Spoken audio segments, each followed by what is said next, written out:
administration without any second chances. If anybody has a laptop or computer, those should be off as well. Please be on your best behavior and respectful. I'm sure you will be as we get started. Good morning. Still morning. Still good afternoon. Students, teachers, administrators, and Board of Education members, I'd like to welcome you to A.L.J's first commemoration of the Holocaust Remembrance Day. Within the Jewish community, the words "never forget" are closely associated with the Holocaust. It is an imperative command to all Jews, and by extension, to anyone devoted to equality for all, to maintain the memory of the Holocaust alive. Yet as we enter 2023, we are all witnessing a disturbing trend in the rise of anti-Semitism and Holocaust denialism. According to the Anti-Defamation League, an organization that works to track and prevent anti-Semitism, as well as persecution of other groups, anti-Semitic incidents reached an all-time high in the United States in 2021, the last full year for which they have data, with a total of 2,717 incidents of assault, harassment, and vandalism reported to the ADL. This represents the highest number of incidents on record since the ADL began tracking anti-Semitic incidents in 1979, an average of 7 incidents per day, and a 34% increase year to year. From August 11th to August 12th, 2017, the Unite the Right rally was a white supremacist event that took place in Charlottesville, Virginia, which included members of the alt-right, neo-Confederates, neo-fascists, white nationalists, neo-Nazis, Klansmen, and far-right militia. Some groups chanted racist and anti-Semitic slogans and carried Nazi and neo-Nazi symbols. These formerly radical beliefs have entered mainstream America. On any given day, we witness acts of anti-Semitism and Holocaust denialism on television and social media. This is why these programs and these classes have become increasingly important and continue to be pertinent and relevant. It is imperative that we all, as a society, do everything in our power to confront and prevent the continuation of these hateful events. As we get started, I'd like to welcome Sarah Kuykendall, Managing Assistant Director of the Holocaust Resource Center and Diversity Council on Global Education and Citizenship. Thank you so much for your assistance and your attendance today. Teacher training is an essential part of the Holocaust Resource Center's mission because it provides educators with the knowledge and skills they need to bring the values of respect, understanding, and empowerment to our classrooms, including this educator, I am currently enrolled in classes there. A.L.J's Holocaust and Genocide course is closely tied to the HRC, since students can cross-register at the university and can earn college credit through that program. The HRC was instrumental in launching today's program, from assisting with locating a speaker to completing the grant application which facilitated today's activities. The efforts of Sarah Kuykendall in particular were crucial in making today happen. Sarah's research examines the Holocaust using the historical and personal consciousness of third-generation American Jewish millennials. Please help me welcome Sarah Kuykendall.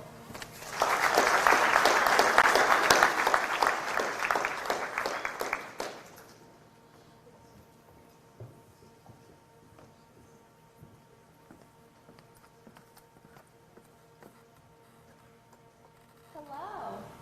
My name is Sarah Kuykendall, and I'm the Managing Assistant Director of the Holocaust Resource Center and Diversity Council on Global Education and Citizenship of Kane University. I would like to thank Mr. Freddie Reyes, Ms. Olivia Miller, and Ms. Tara Oliveira for inviting me to be here with you all today. The Holocaust Resource Center, founded in 1982 by local survivors of the Holocaust, provides education and resources for students, teachers, and community members on the Holocaust and other genocides.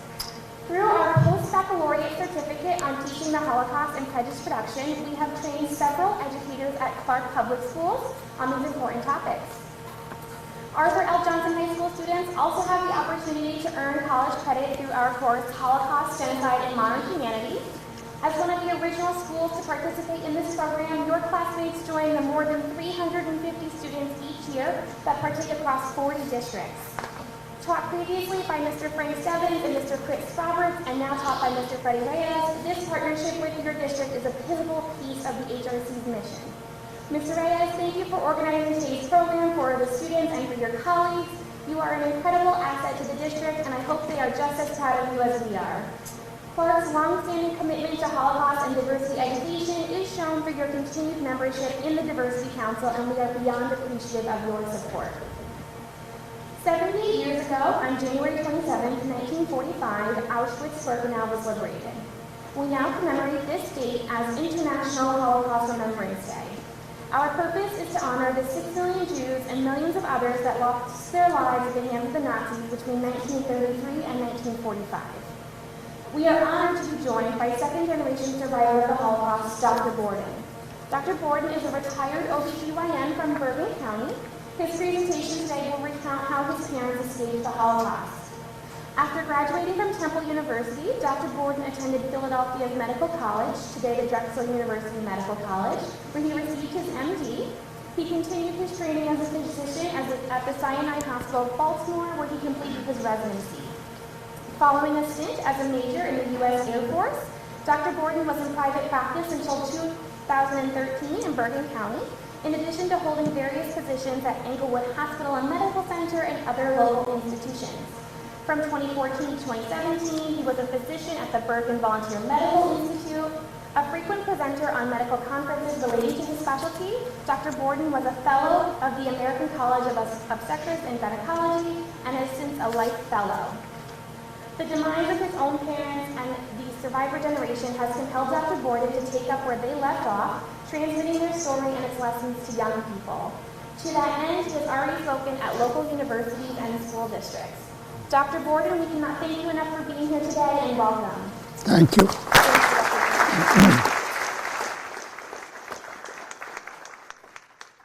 I hope you hear me. I think you know as much about me as my grandchildren do now from the presentation that you just received. I'm so grateful to be here and able to talk to you. I want to just start with two questions. Does anyone here believe that the earth is flat? If so, you can leave the room.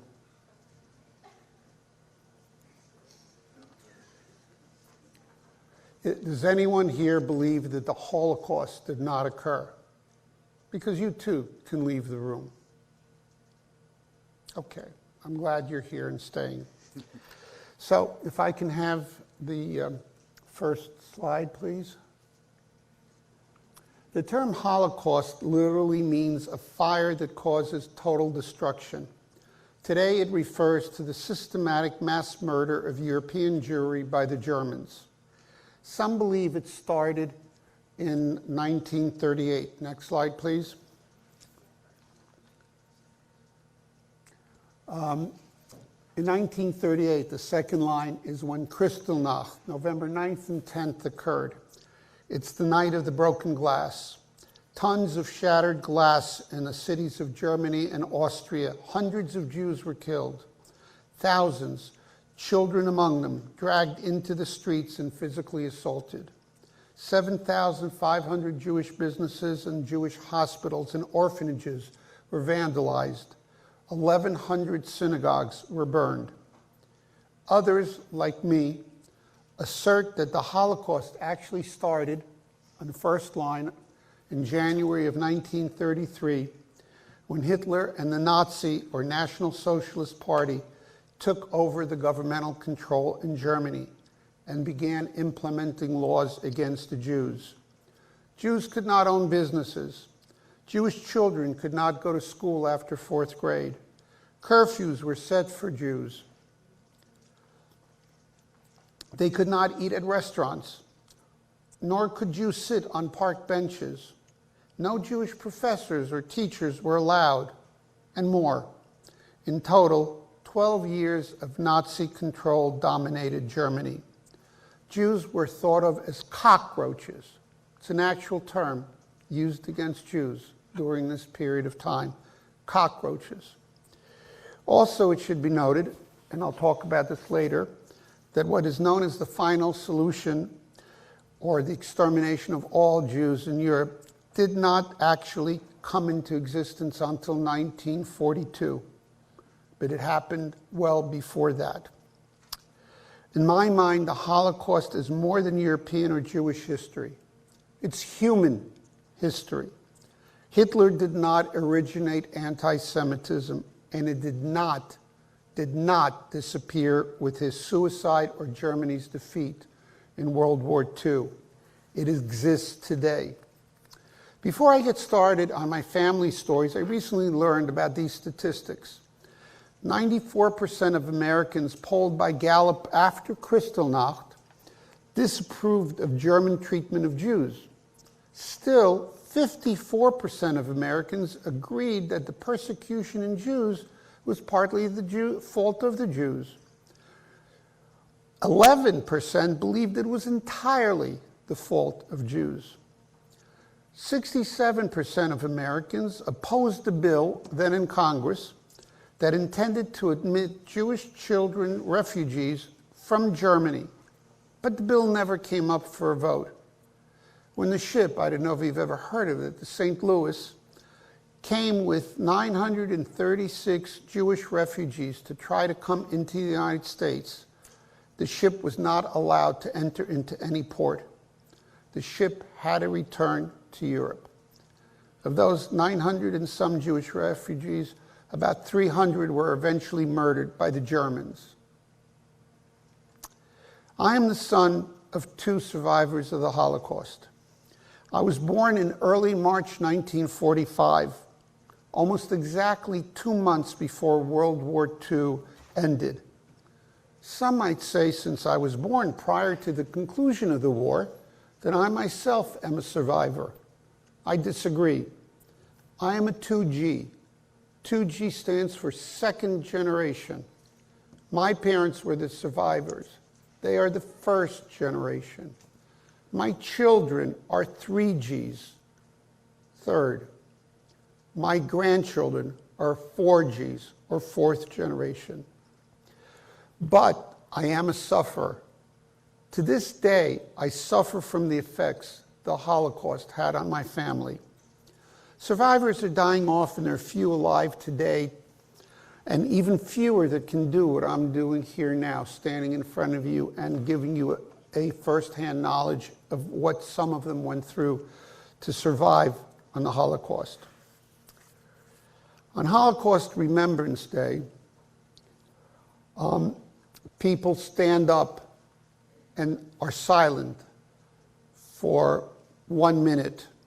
I would like you now, on International Holocaust Day, to stand up and stand for 1 minute and recall the horrors that happened and remember the people that were murdered. Please stand for 1 minute.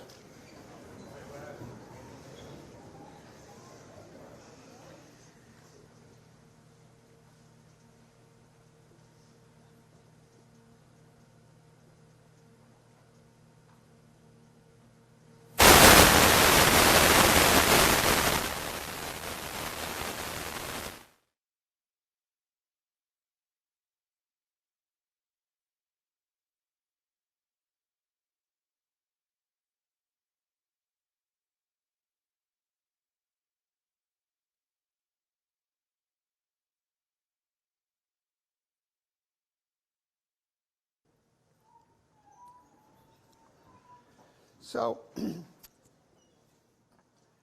let me write something about my story, my family story. I hope you're able to see this.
So this is some of my family, almost all of my family. Over here is my fraternal, or I should say not fraternal, I'm sorry, paternal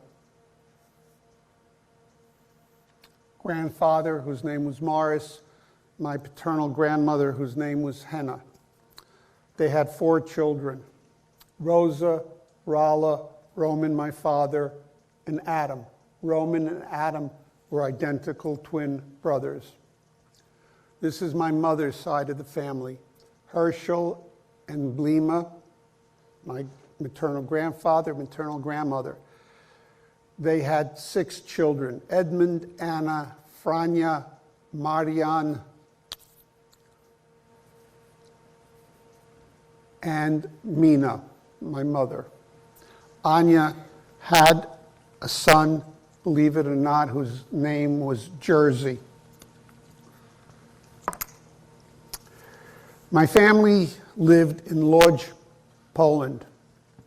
My mother and father got married in 1938. My father was a lawyer, my mother was a pharmacist. Lodz was Poland's second largest city. Over 250,000, 250,000 Jews lived there. Warsaw, the capital of Poland, was the largest city, and over 500,000 Jews lived in Warsaw. In total, Poland had 3 million Jews. In fact, Lodz, the city my family was from, had more Jews than Great Britain, France, or even Germany in 1939 when the war started. The reason why it had more Jews than Germany was because from 1933 on, there was laws against Jews, and many Jews escaped to other countries, to Belgium, to Holland, France. If you know the story of the Diary of Anne Frank, she and her parents were German, and they escaped to Amsterdam, only later to be murdered.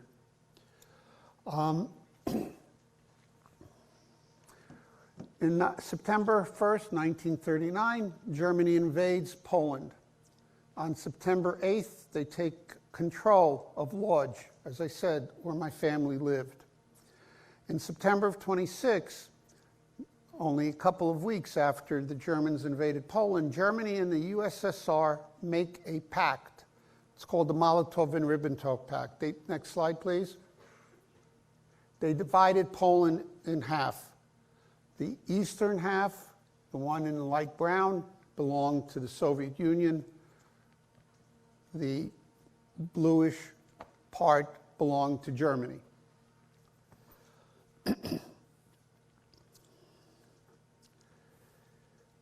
My father knew once the Germans invaded, he was a brilliant man. My father realized that maybe his life was in jeopardy. He didn't think about that in 1938 when Kristallnacht happened, because that was in Austria. But now the Germans were in Poland. So he and his twin brother and his brother-in-law tried to escape from the German-controlled part of Poland into the Russian-controlled part of Poland. They didn't make it. There were German bombers, there were German soldiers, but luckily they made it back to Lodz, back to their families in Lodz. But things got worse.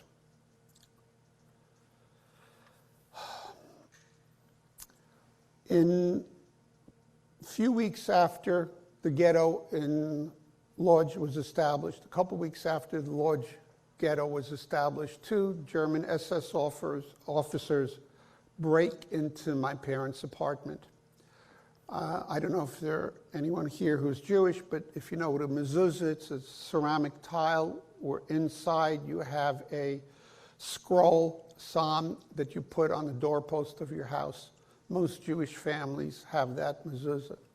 The SS officers took the paper inside that ceramic file and put it in my mother's hand and started a fire on that paper, having her hold the paper burning in her hand.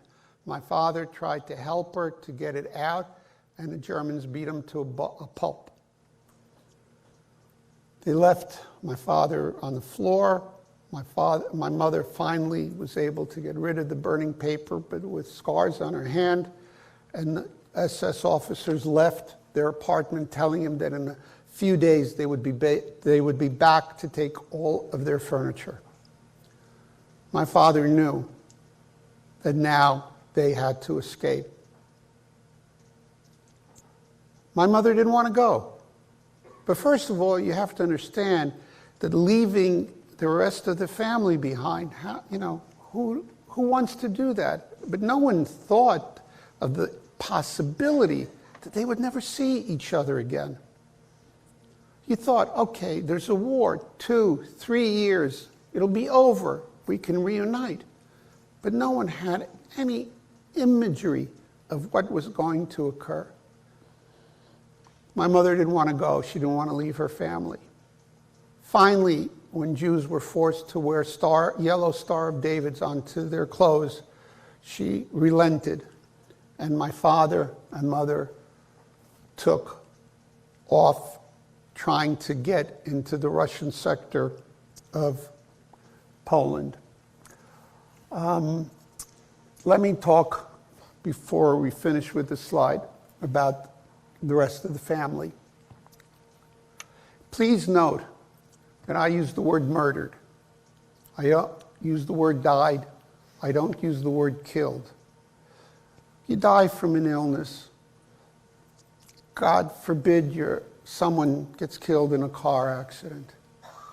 But these people were murdered in various ways.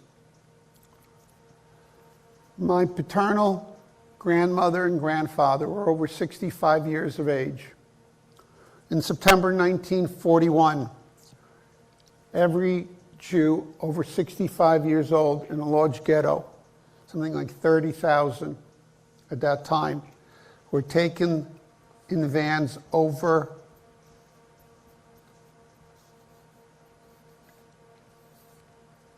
12 days to a camp called Helmno.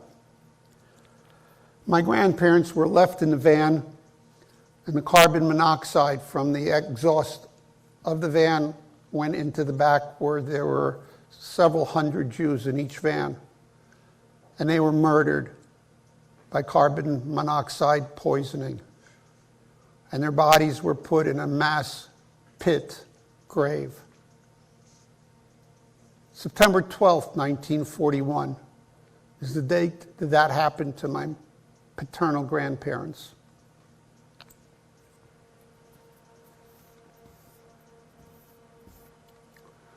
My maternal grandparents. My maternal grandmother was diabetic, but no Jew could get insulin, was allowed to get insulin in the ghetto. My grandmother died of murdered by diabetes. My maternal grandfather murdered by starvation. His body left on the street to be picked up and taken wherever. Edmund was an MD, my mother's oldest sister. He went to Warsaw. There was a ghetto in Warsaw. In 1943, April, a few Jews still living in the Warsaw ghetto had an uprising. Took 3 weeks of them fighting the Germans until they were completely, the resistance fighters were wiped out. My uncle being one of them, murdered in the Warsaw ghetto uprising. For Anya, I have no idea. I can't find anything in any museum, Yad Vashem, the Jewish museum in Jerusalem, about the Holocaust. No records of whatever happened. My uncle Marian survived, as did my mother. My aunt Anna was a dentist. She had a 6-year-old son named Jerzy. All Jewish children were supposed to be taken by the Germans. So my aunt hid her son, my first cousin, at the age of 6. She hid from the Germans for 4 years until he was 10 years old. At the age of 10, the Germans discovered them, took them to Auschwitz, where upon arrival, he was put into a gas chamber and then cremated up, ashes out of a chimney at the age of 10. His mother survived for a while until the Russians were close to liberate Auschwitz, and the Germans wanted to get all the prisoners they had away. So they took them on a long march known as the Death March to another camp in Germany where the Russians weren't going to be able to go to. Anna, on that march, was murdered by typhus. So other than one brother, my mother lost everyone. Everyone. Never ever saw them. I never ever met any of my grandparents. My father had luck, in a way. His oldest sister had gone to Palestine well before the war started. My other Aunt Rala, with my father and my mother, survived together, and I will explain how in just a little bit. And my father's twin brother survived as well. So all of my father's siblings survived, but his parents were murdered. So, how did they survive? Well, my father and mother had to go again and try to escape into the eastern section of Poland, and this time they were successful. They bribed 2 men that had a small boat, put them on the boat, and crossed what's called the Bug, B-U-G River, which separated the German part to the Russian part. They escaped into the Soviet-occupied part of Poland, where for a couple of months they were in a small hut,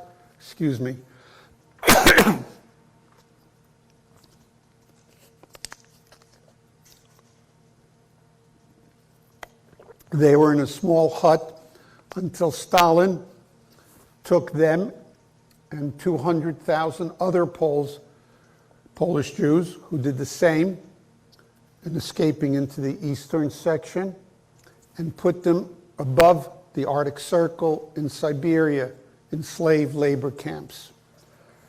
Slave labor camps. I told you that my father was an attorney, my mother was a pharmacist. Now they were lumberjacks. They were there for almost 3 years, and as you can imagine, close to the North Pole, for 11 and a half months of the year, there's nothing but snow on the ground.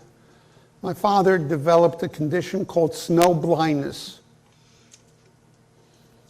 What that meant was whenever it snowed and covered the ground, the pavements, he was blind. He couldn't see. So, God forbid, he was driving a car and a snowstorm started laying snow on the ground. He had to stop the car and get out because he couldn't see. He was snowblind. After almost 3 years, late in 1943, just so that you know, before that, in June 22nd, on 1941, the Germans betrayed their their treaty with the Soviet Union, and Germany invaded the Soviet Union. As a result, now that the Germans and Russians were enemies, no longer allied with each other, Stalin, the dictator of the USSR, made an agreement with the Polish government in exile, which existed in London, England, that he would let men and women leave the slave labor camps as long as they entered what was known, the men entered what was known Anders Army, an army that would fight the Germans and Italians.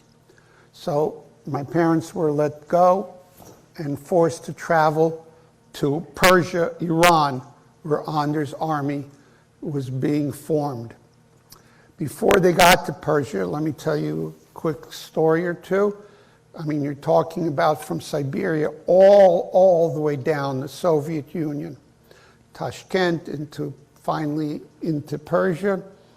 At one point they walked, other point they may have taken a bus, and at one point I know they were on a train. The train stopped one time and there was no food. My father got off that train and went to find food for himself and my mother. As he was coming back to the train with a little bit of food, the train took off.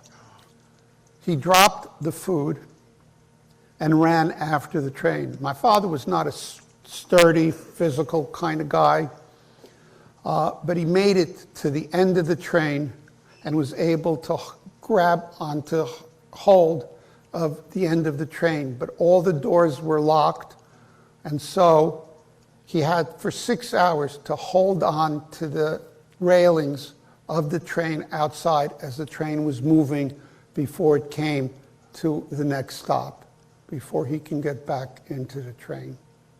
Just one story. There are many others during their travel. Eventually, they make it into Tehran. Can I have the next slide? This is a group of people in what's known as a DPW camp, Displaced Persons of War camp. And this is my mother. This is my father. This is my Uncle Marian, and you see he's in a uniform because he was drafted into Anders' army. And next to Marian is my father's sister, Rala, who made it safely with my parents out of Poland. Anders' army, as I said, was recruiting all men. My father had to go for a physical exam for recruitment. And my mother was a pharmacist, so she did something brilliant. She gave him a medication that made him appear ill, and whenever he urinated in front of the doctors that were examining him, his urine was bloody. So they refused him entry into Anders' army, which possibly saved his life as well. After 9 months in the DPW camp, can I have the next slide? This is my father's Polish passport. Next slide. In 1944, my father, with false papers, made it into Palestine. My mother didn't make it because her papers were deemed to be forgeries, which they were.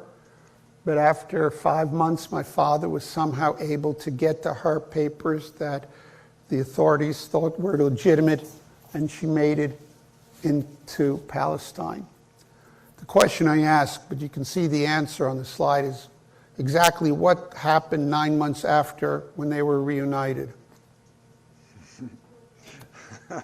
I was born.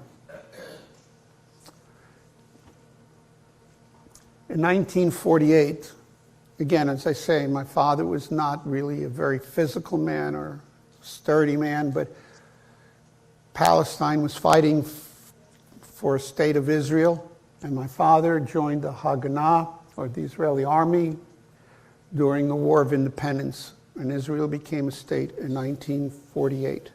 That's my first memory of life at the age of 3 years old.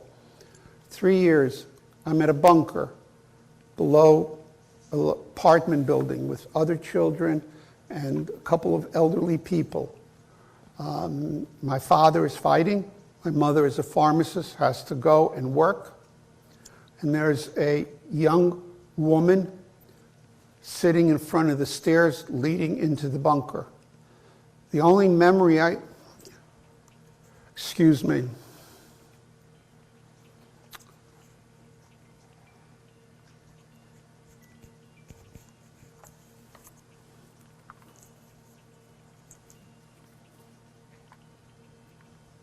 I apologize. The only memory I have of that young woman is long red hair below her shoulders. I don't remember her face. I just remember her back. She was sitting with a pile of rocks next to her by the steps leading into the bunker. Those rocks were her ammunition in case Arabs came into the bunker to try to take control of us. Thankfully, that did not happen.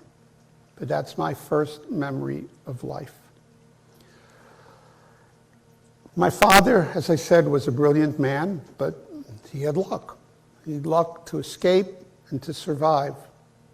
If you were brilliant but you didn't have luck, you might have not had that opportunity.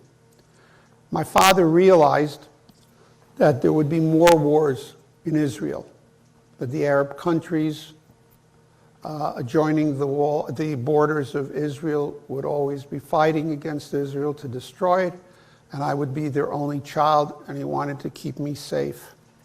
So he had an uncle who had immigrated to the United States in the early 1900s, around 1904 or 1905, I don't remember the exact year, who had started a textile mill in Paterson, New Jersey. And his uncle sponsored us on a Polish quota, and we emigrated to the United States in 1951. My parents were sick during the trip across the Atlantic Ocean on a ship called the Ile-de-France. It's a very famous ship. I don't know that you've ever heard of it, but earlier generations certainly will have known it. In any event, I, as a 6-year-old, had a run of the ship. My parents, third-class passengers, didn't, but they were seasick, so they never left their small, tiny, tiny little cabin. But I was able to have a run of the ship.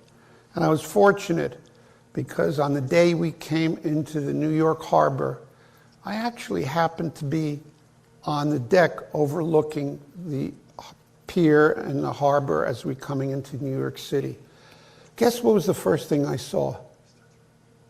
Anyone have any idea what was the first thing I saw? Exactly right. The Statue of Liberty. Most magnificent statue. Now, I didn't know what it was called. I didn't know at that time what it represented. But this is what the United States gave me. Liberty. So that first vision has empowered me throughout my life and has wanted me to aid my country, the United States, in all the ways that I can. We made it into New Jersey, as I said, Paterson. Can I have the next slide? This is the passports to the United States of my parents and me. Next slide. Again, this is me as a young child. I think I've changed a little. Next slide. I've been married for 57 years, almost 57. In June it'll be 57 years. I always tell my wife, who I've been married to for almost 57 years, that I had a first wife before her. I actually got married when I was 21 to my present wife. And I always show this picture of my first wife. Actually, this is a cousin who lived across the street from me in Tel Aviv. I was 6 years old and she was 5 years old. And it was Purim, which is a Jewish holiday where children get dressed up in costumes. So her parents and my parents dressed us as bride and groom at the age of 6 and 5. I'm wearing payas, but they're really glued on.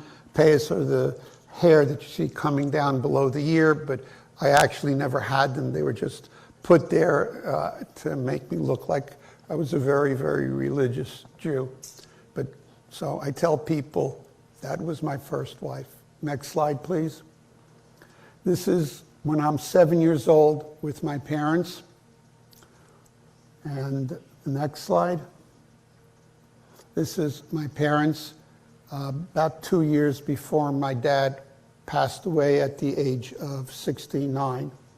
My mother lived until she was 92. So, grew up here in the United States. As you've heard, I went to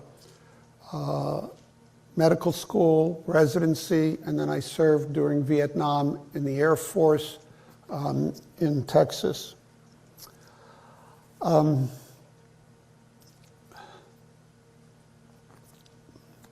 me think.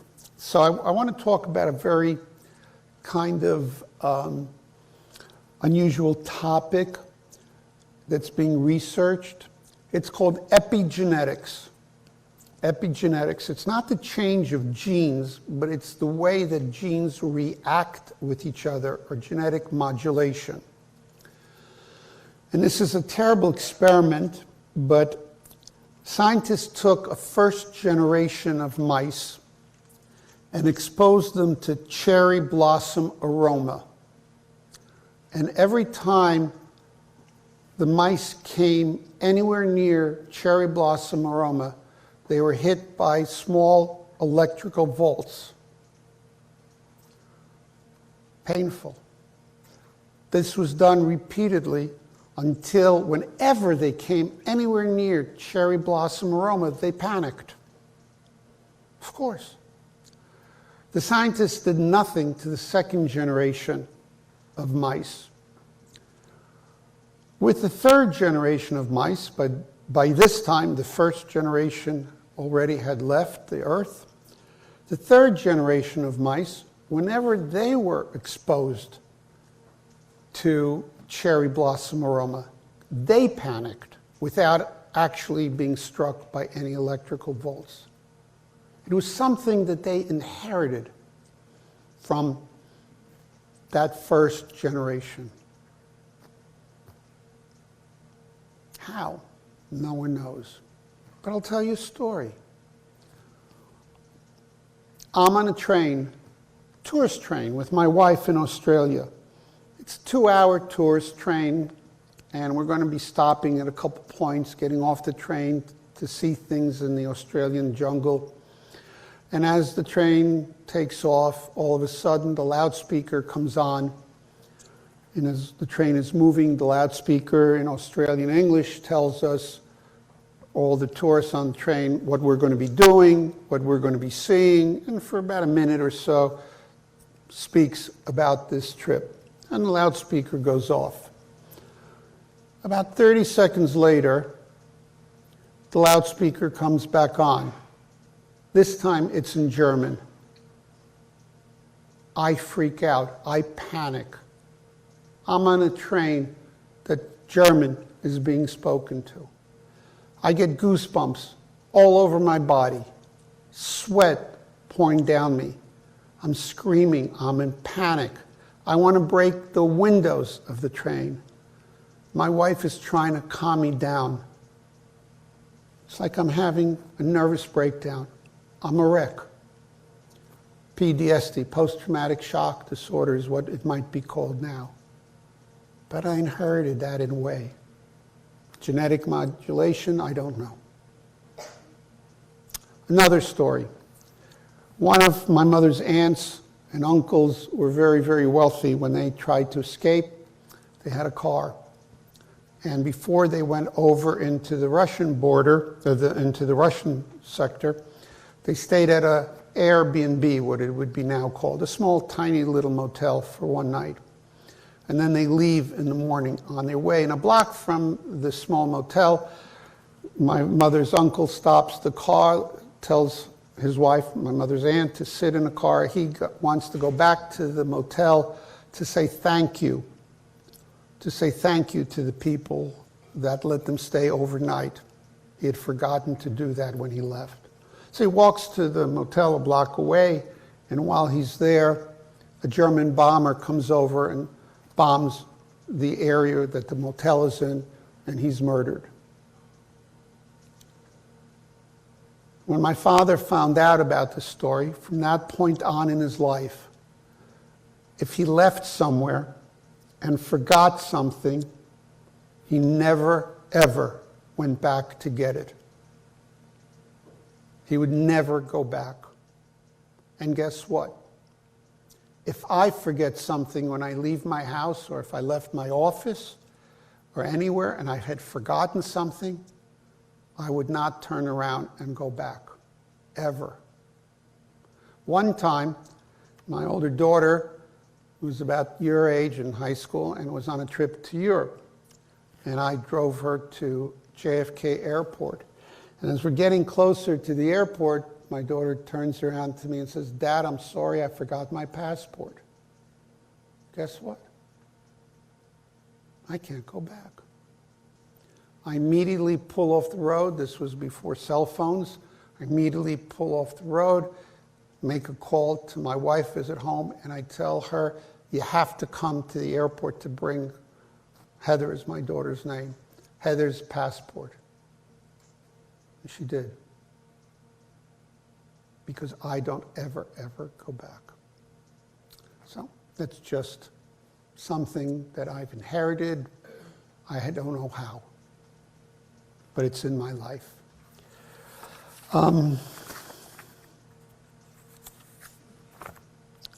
So there's so much more to say, but we're running a little bit out of time. I just want to kind of summarize. I believe the lessons of the Holocaust are these. First, if an enemy of our people says he or she seeks to destroy us, believe him or her. Don't doubt him or her for a moment.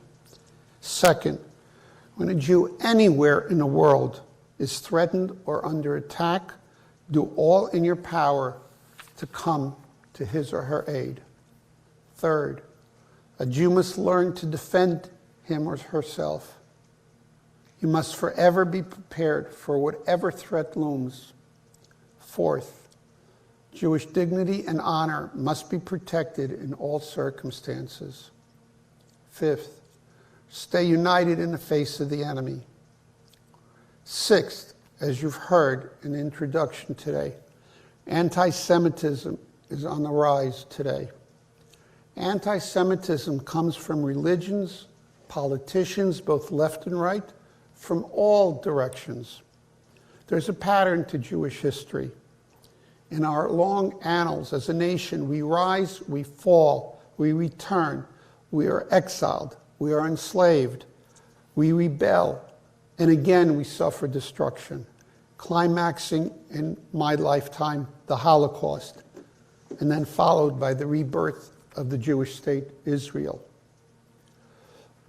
I'm not a Holocaust survivor, nor are you, but we are survivors of its history. The grief that my parents and their generation lived through.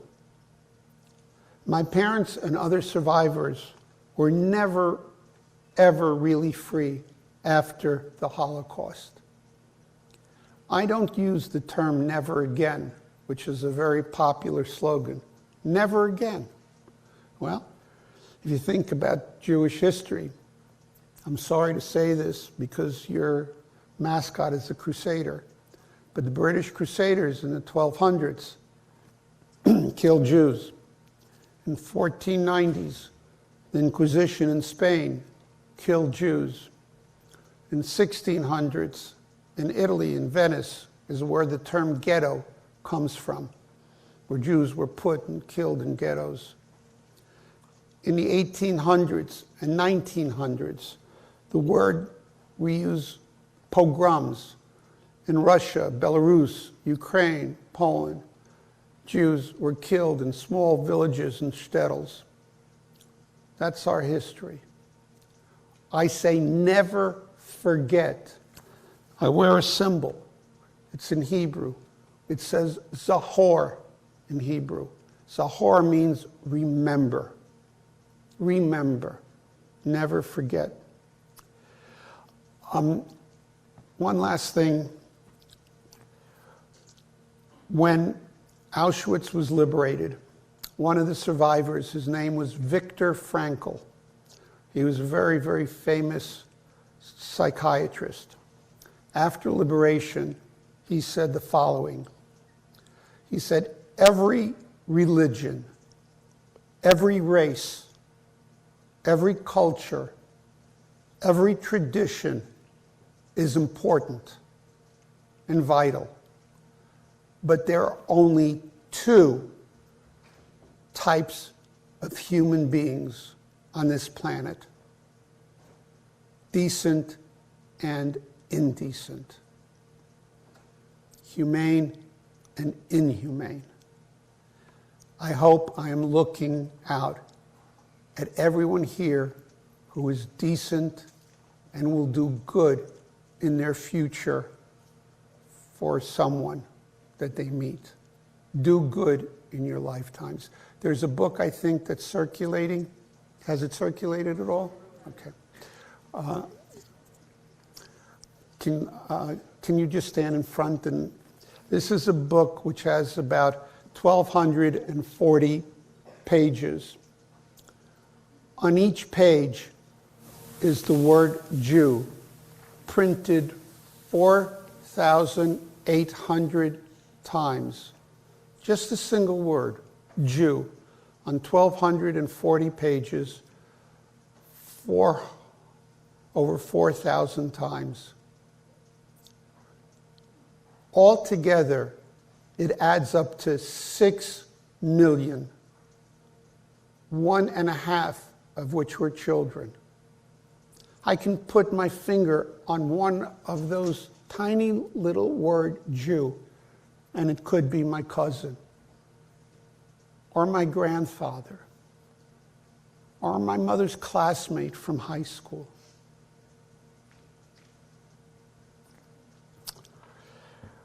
So please pass what I am trying to teach you on to your friends, to your families, and to your future children. Be good people and do well. Thank you very much.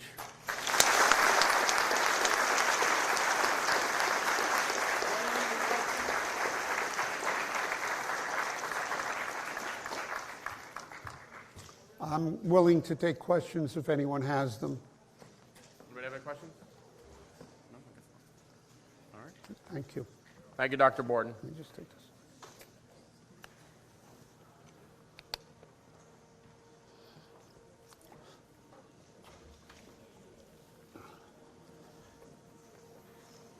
Thank you, Dr. Bordon, for coming here today and spending the day with us. He's been here since very early this morning. Mrs. Kuykendall had to leave, but she is our Holocaust Resource Center advocate, and she's been amazing in this. Their presence today is a testament to their devotion to never forget and to continue resisting anti-Semitism and hate every day. We are deeply grateful for their time and contribution. It is very hard for us to understand the magnitude of the Holocaust. That book is one way, but it is very challenging to think of 6 million Jews and millions of others who perished in that. But as you walked around school today, you saw butterflies hanging over virtually every single classroom. You know that over 1,000 butterflies were colored by you in the underclassmen? There were 1.5 million children who perished in the Holocaust. That means that despite the fact that there are 1,000 butterflies, each butterfly represents 1,500 children who lost their lives during that time. Think about that for a minute. I hope you found today's presentation helpful, hopeful, and informative. And I hope in whatever you do, don't be a bystander, be an upstander. Make a difference in the world. Thank you for your excellent behavior and for being here today. Ms. Oliveira and Ms. Coxey will dismiss you. Thank you.